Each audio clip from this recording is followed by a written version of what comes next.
So Dominic Cummings has given this explosive testimony that has been totally incriminating for the government, particularly Boris Johnson and Matt Hancock. And we're going to get into that, and we'll talk about that more in detail, the different kind of corruption issues there, and also issues of incompetence and gross negligence and all of those things.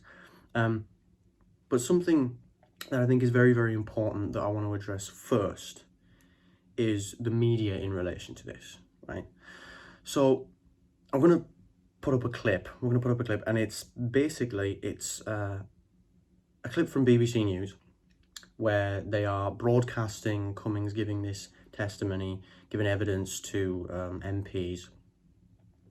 And he's talking about his conduct with regards to speaking to the media, right, throughout the coronavirus pandemic in 2020, while he was in his position as the main advisor to Boris Johnson. And they cut him off just before he's about to say something. So give it a watch, and then we'll talk about it. One of the issues that happened is that in January, I essentially stopped talking to almost all journalists almost all the time. And in fact, during the course of 2020, one of the things that you read constantly is this basically drove the media mad, because nobody in my position had essentially stopped talking to the media for decades. I was working, say, roughly 100-hour weeks. Of that time, less than an hour a week for sure, less than 1%, much less than 1% was spent talking to the media. I did occasionally talk to people. The main person... We're going to say goodbye now to viewers on BBC Two, continuing with our coverage of Dominic Cummings' evidence here on the BBC News channel.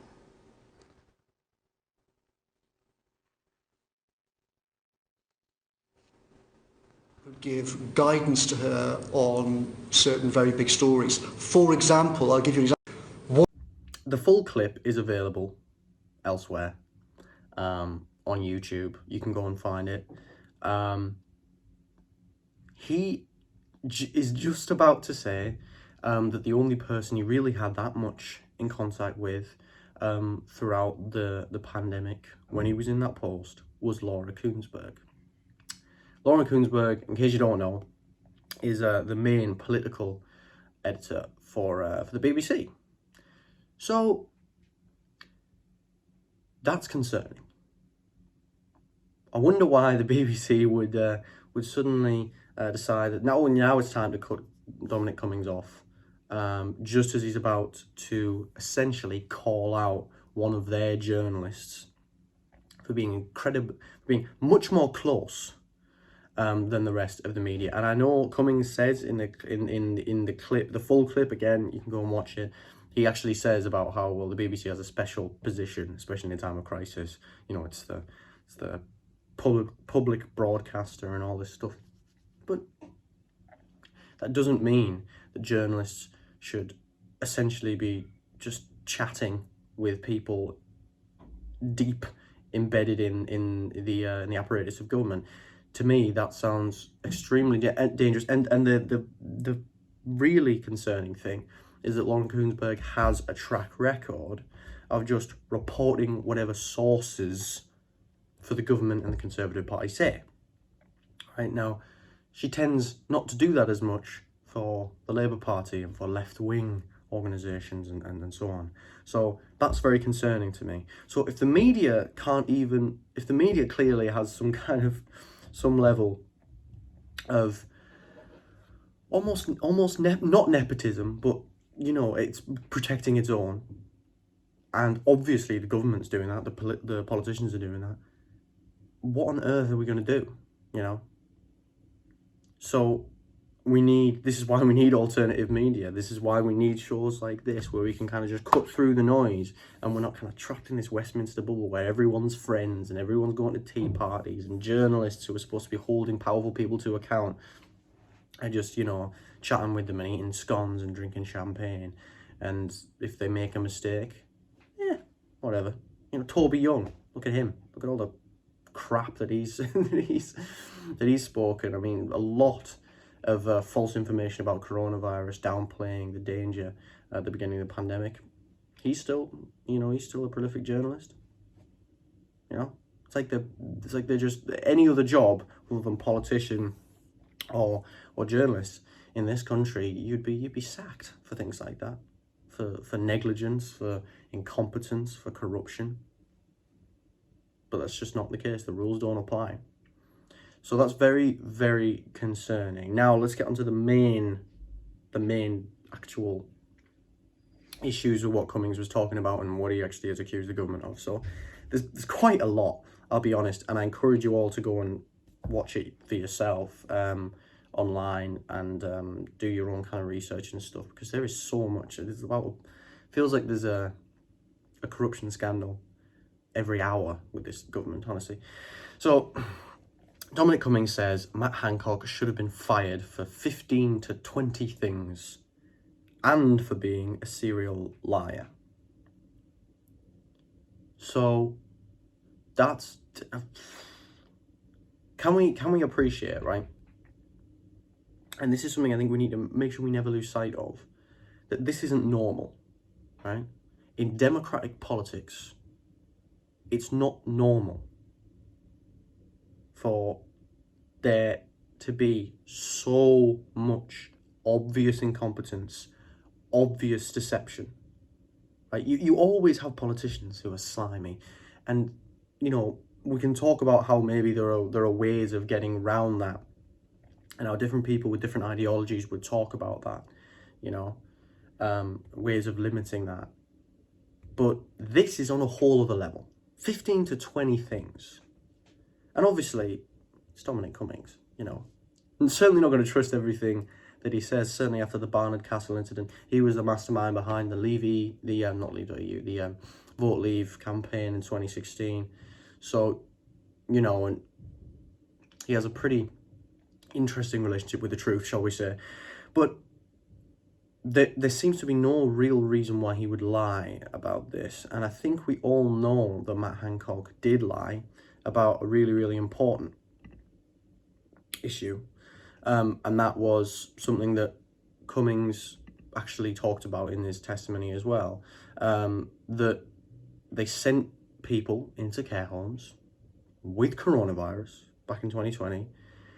And Matt Hancock promised they would all be tested, but he lied. He lied. He knew that wasn't going to happen, but he said it would. And people suffered and people died as a result. The most vulnerable people in the country when it comes to this virus. And he had an incredibly haphazard approach. And he has the audacity to go on the news and say, you know, that he was busy protecting lives. Get a grip of yourself, man.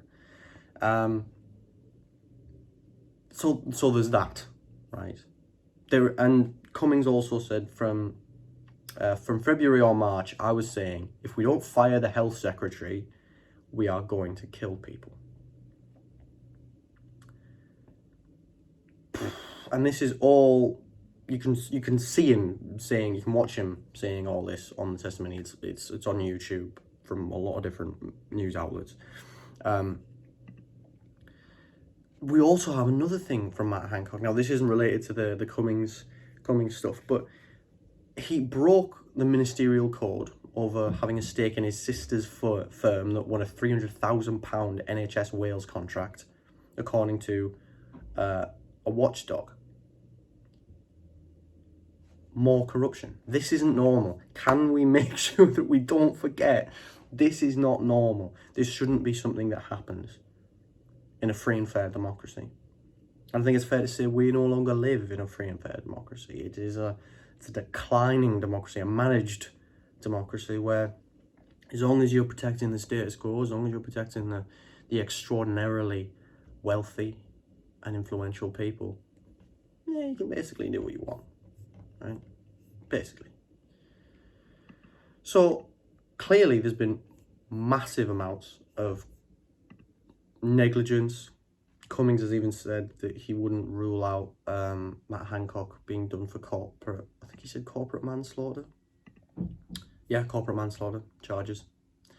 But there's also lots of other absolutely bizarre things that just beggars belief. So according to Cummings, the UK plans to have COVID chickenpox parties to get people infected. Now, I think there's definitely some truth to this allegation. And the reason is, I don't know if you remember, kind of at the beginning of the pandemic, in March, there was a lot of discussion about that because of the whole herd immunity argument. Now, the herd immunity argument was always absolutely rubbish, and it was always going to result in massive suffering and death on an unprecedented scale. And it would just be, it was a truly abysmal and despicable idea. But apparently, on the 13th of March in 2020, Mark Sedwill advised the Prime Minister to go on TV and encourage people to have COVID chickenpox parties to encourage herd immunity. So this was a serious discussion that was happening in government. This was a serious discussion. And these allegations, it's not just the government being naff at their jobs, right? Which is bad enough. Let's be clear, it's bad enough. Politicians should be very effective at governing, right? You can say what you want about the last Labour government, but Gordon Brown was certainly a very effective Prime Minister in dealing with a lot of crises. He knew what he was doing. Same with the Chancellor at the time, Alistair Darling, and so on. These guys don't. But it's a lot more than that, let's be clear. Their direct aim was to do stuff like this. They were genuinely considering herd immunity. That's pretty clear, right? Cummings also said he believes it's crackers, that's a quote, that Boris Johnson is Prime Minister. Bit odd that he spent ages trying to, working for him and trying to convince the public that he was the right guy to be Prime Minister, but okay. What else? I mean, I'm looking through on my computer here. There is so much. It's genuinely horrifying. Another thing Cummings has said is that Boris Johnson regarded COVID-19 as a scare story. He referred to it as the new swine flu, which is bizarre in of itself because swine flu did hurt and kill quite a few people.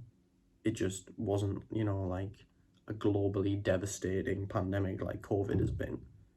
But you should still do stuff about it.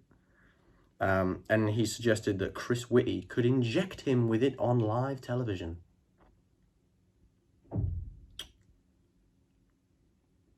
So we have a situation where a government advisor, a key government advisor, who no longer works in that position, is giving evidence to members of Parliament, saying about how the Prime Minister and the Health Secretary totally miscalculated the severity of coronavirus, or they understood it, they just didn't really care. At least seriously considered a herd immunity strategy in the beginning. And that ultimately there was also a heavy dose of corruption there, certainly on the Health Secretary's side. And I think we know Boris Johnson isn't exactly rosy and clean on the corruption side of things. And to top it all off, the main person in charge of transferring that important information in the world of British politics to the British people, the main person, Laura Kuenssberg, right? Because let's be honest, the BBC is supposed to be the ultimate news source in the country. It's now revealed, it had a pretty close relationship with Boris Johnson and Dominic Cummings throughout the crisis, certainly a lot closer than the rest of the media. And I think it says something that the BBC would kind of cut that off on their clip just before Cummings starts talking about her specifically. So when you have both a media sphere and a political sphere where people just look after their own, they look out for one another, and the British public seems to be very much an afterthought. And people are either idiots or corrupt. What the hell do we do? It's depressing stuff, but I'll tell you this kind of thing is certainly part of the solution. You know, new media, alternative media, grassroots stuff where we're not kind of trapped in this ridiculous theatre where we can actually operate from outside Westminster and talk about the real issues that matter. And this obviously is a really, really important issue. And to a lot of the media's credit, they've covered a lot of this, and that's great. But it's clear there is a systemic issue there. Definitely an individual issue with Laura Kuenssberg. And ultimately, what we already knew about the government, and that it is an incredibly corrupt government, and I really can't see that changing anytime soon, because it doesn't seem like there are ever any ramifications with that. And that's one of the things that is often an indication of a significant decline in a civilization, widespread corruption. So we should probably get on that. Sorry that I know this video has been a bit depressing, everyone, but this is an extraordinarily important thing. Because when the people in positions of power, I don't need to tell you, when the people in positions of power are, you know, dicking around and don't care and just do what they want, then we're in big trouble, right? Because the people who are going to suffer is working people, ordinary people in this country. We cannot allow that to happen, because the whole point of government is to look after the people, especially the most vulnerable people. And as we see from the whole situation with the care homes, they don't matter. We don't matter. So, thank you all very much for watching. Make sure to keep up to date with this story, with Demographica, with this show. We'll probably do more episodes on it. This is some major stuff, and just bear it in mind next time you go to a polling station. Thank you very much for watching, everyone. If you enjoyed the video, if you liked it, you know, then why not translate that into a digital form and click the like button. Or, you know, even better, if you're feeling extra wild, subscribe and click the bell.